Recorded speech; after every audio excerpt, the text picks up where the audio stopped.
You've probably heard the advice to just be yourself. I don't know about you, but there are times when I've heard that and I felt quite uncomfortable and even a bit of anger perhaps. And it's the anger has come from the feeling of, are you really sure that it is okay to be me? Or is it are you really sure that it is okay to give me the advice to be me? Because how do you really know what me is, who I am? And what comes up is the thought, well, it's easy for you to say, just be yourself, but when I look inside me, there are things that are not very pleasant, which I judge as not being pleasant. So the idea of just being me can fill me with trepidation, to put it mildly. Just be yourself.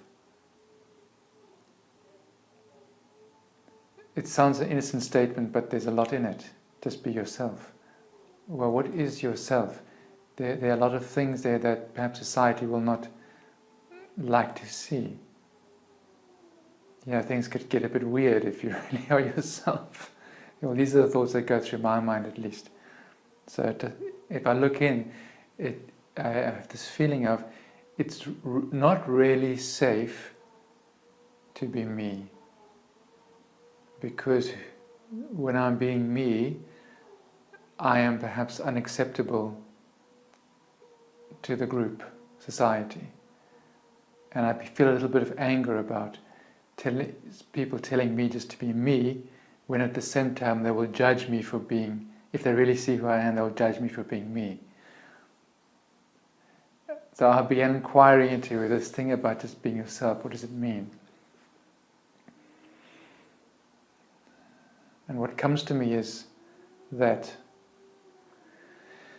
the spirit of this thing about just being me, just being yourself, is be real rather than be an image. So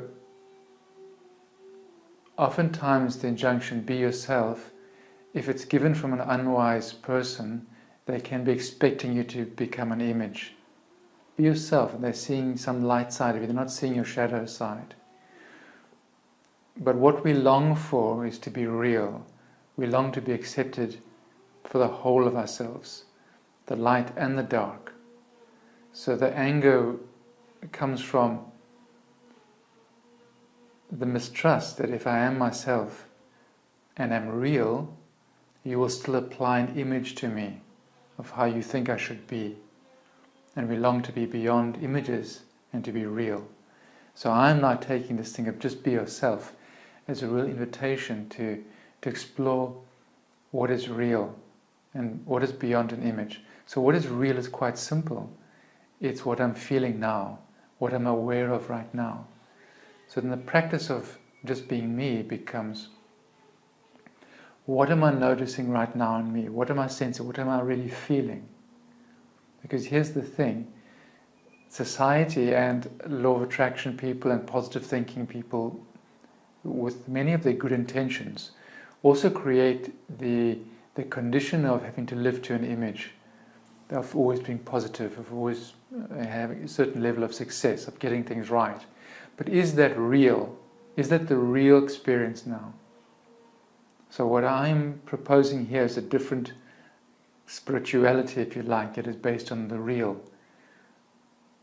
And that is welcoming all experience into this now. All expressions of myself into this now of awareness. So here's the benefits of it. If positive thinking people want us to be positive all the time, sometimes we're just not ready to be positive. Sometimes the negative emotion is there as a gift for us, as a messenger. So it just becomes more helpful then to get real. What is my real? Perhaps I'm feeling sad right now or bored. So the practice then becomes, let me first recognize what I am, what I'm feeling. What I am right now is, what I truly am is beyond all these qualities. But first, before I can get to that, I go through the qualities of what is my current experience, what is real for me most now. And it could be, for instance, something like boredom. Maybe you don't even know you're bored, you just have a kind of restlessness. So when you tune in to what's real, the restlessness reveals itself as boredom. That is almost like the first little shot of truth. It's not true of the whole of us yet, but it is the first step towards truth. And I liken them to doorways of truth. Every time you open a little doorway to truth, some relief happens, a recognition happens, and something shifts. Whereas if you had to falsely shift into the positive, when what you're experiencing is so-called negative, you've avoided a doorway to truth, and what you can end up with is a fake truth, or an approximation of truth. And there might be times when that is necessary and worthwhile. But if you want to be transformative, it can be more helpful to get real first. So let's say I'm bored. Okay. If I tune in, what am I bored? What is making me bored? And then you might get in touch with a desire for something, a desire for significance perhaps, or for something more in your life. So now we're getting closer to the deeper needs and desires. And this is again a taboo place. You're not supposed to have needs and desires, but really we do have needs and desires, and those do come from a deeper part of us, the soul level, really. So here's another doorway to truth. If I get true about what I desire, then I get another burst of clarity. What I really need, what I really want and desire and love is some purpose. So now you see you're connecting with what is at lack at the moment.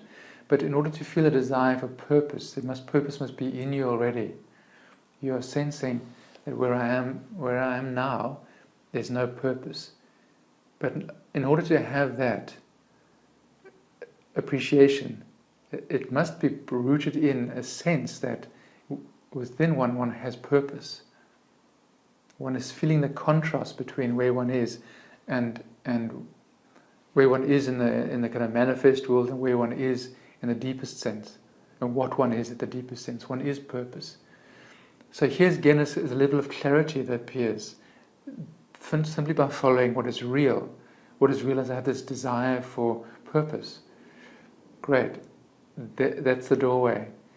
And then if you stay with that, and stay with the desire for purpose, while you might first sense the lack of it, it is connected to that in you which is already purposeful, which already has purpose. So once again, a relief starts to happen. We're getting real, so we're following the path of the negative almost, but because we're being real, it is going through doorways of truth closer and closer to what is most real. If you just stay with I long for purpose, the longing, or I desire, I love purpose, and you sit through with it and be with it, what can arise to meet that is the actual purpose, is that element of you which is purpose.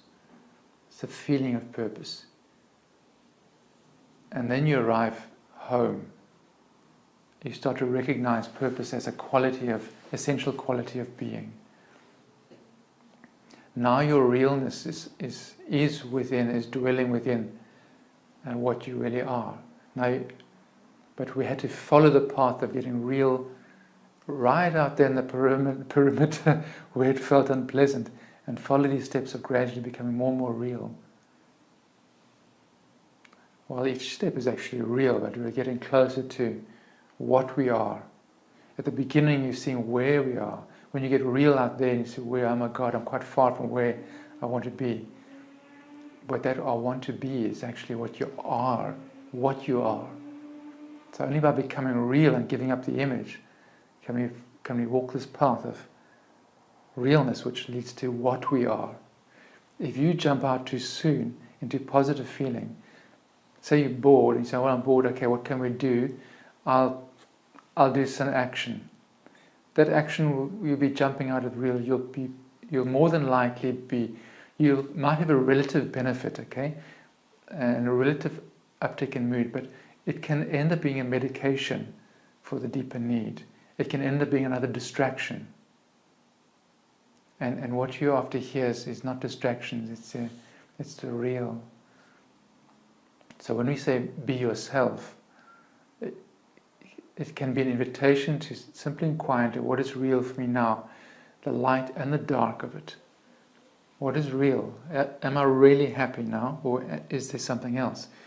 And what is that something else? And if I tune into it more and more, let it become real. Feel it in the body. Where in the body is it? And have the courage to feel that. We go through the doorways. I feel this. For instance, if you're sad, or maybe even depressed, what is under depressed?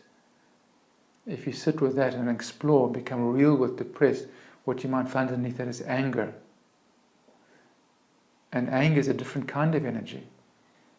And the message in anger could be about boundaries, about taking action. So all of these possibilities become possible when we become real and be who we are. And we have to have the courage of stepping outside of what society has said we should be when we are being who we are. Because in the moment, who we are might be quite disagreeable. And yet we have to be disagreeable in that moment too.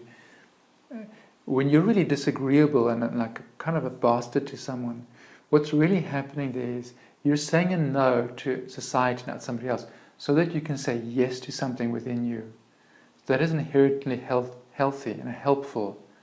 So if you can say, sometimes I need to be real bitchy right now, but if you can do that in a kind of presenceful way, it becomes, I'm saying no to you outside, so that I can say yes to an inner call, yes to what's in.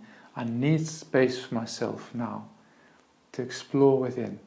So on the surface, please forgive me, this may look a bit ugly, but I have to answer the call to what is most real. Right now, for instance, I might want to get the hell out of this tea party or whatever, or I might not feel up to being happy. So what is most real is to say, well, right now I'm feeling uncomfortable, unhappy, and inquire into that and be comfortable with that.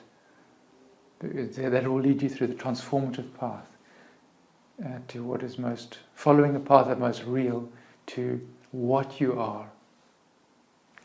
That's quite complex. Be yourself and allow for yourself to be unacceptable to society. If you do this with awareness, it's not you being a menace to society, it's that you're on a journey, a genuine, authentic journey of truth, and that is ultimately beneficial to you and society around you. On the face of it, it might look scary, but ultimately it is of great benefit. So be yourself. And people get irritated. It's fine. Be yourself.